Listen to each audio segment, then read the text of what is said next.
So we're just coming out of it's February 6th, 2024, and um, the start of the year for a lot of businesses has been really tough, and the end of the year can often that end of the year difficulty around being in business can often leak into, before you know it, it's January, and holy moly, it's February. So it's like it's not just a couple of weeks of tough times, it's 1 month and then 2 months, and now we're starting February.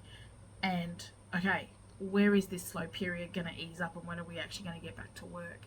And I think this is it's most difficult for businesses that aren't reliant, that don't do Christmas sales. You don't do Christmas sales, you're a B2B business, and a lot of businesses close down in the end of that period. And so, although having said that, people who may do Christmas sales may have slow periods at other points in the year. So, but this is really normal for businesses, and I've been thinking about it a lot. We're coming out of that slow period, but every business has patterns. And the other reason I'm making this video is because I've got some feedback from other folks about how difficult it is at the moment. But every business has patterns, and your job, and sometimes those patterns are as a result of what happens socially, culturally, like Christmas happens. It just happens. People have a break over summer. It may also be political. So in Queensland, we're coming up to federal. In Queensland, we're coming up to a state election at the end of this year. So there may be political things, particularly if government is your client, and it may be climate as well. You have wet, particularly in Australia, we have wet seasons and dry seasons, and there's things you can do in summer and you can't do in summer. For us, we have my personal experience. Over the years, it's gone up and down. When we were much smaller, and we would have no work in December and January, and that was when I was kind of like the only person in the business.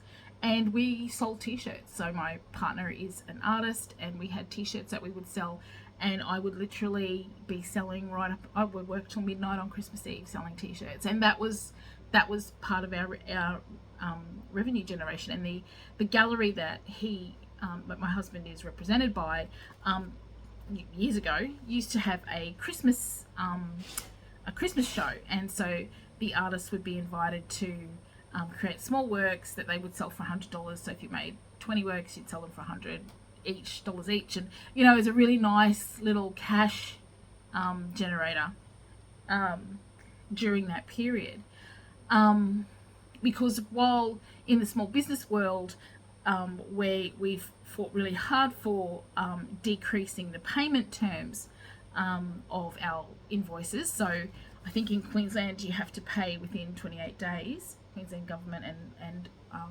related statutory bodies have to pay within 28 days of an invoice. When you're in the arts, sometimes the red dot might go on the artwork, but you may not get that income for months, 6 months and 12 months. You just don't know what that's going to look like. So it can make always made it really that has in the past made it really tricky. But cash is the lifeblood of your business, so you need to have cash. So what do you do about this? You coming out, let's say you're in a business and the last couple of months have been really tough for you, so December, January, because you don't have stuff that you don't have products that you can sell over Christmas. I think there's something that you can do, and you can start this month. So the first thing that you want to do is you want to learn. That's what you're doing. As a business owner, you're constantly learning about what you're doing in business. So you need to learn the patterns of your business. What are customers? Who are your customers?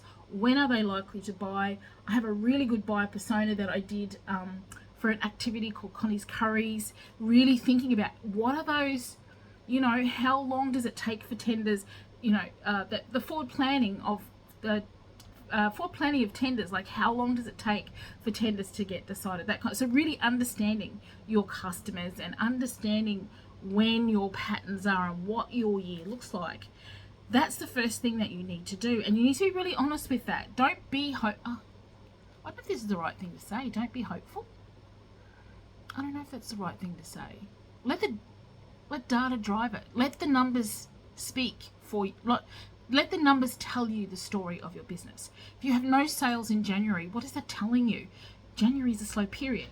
So what you do, once you learn that, okay, so December and January are really slow. It's now February 2024. Based on previous experience, December 2024 and January 2025 are going to be slow as well. What can I do about it now? So can you identify a product or start working on a product, even if it's just a side gig, even if it's just something that you're doing on the side?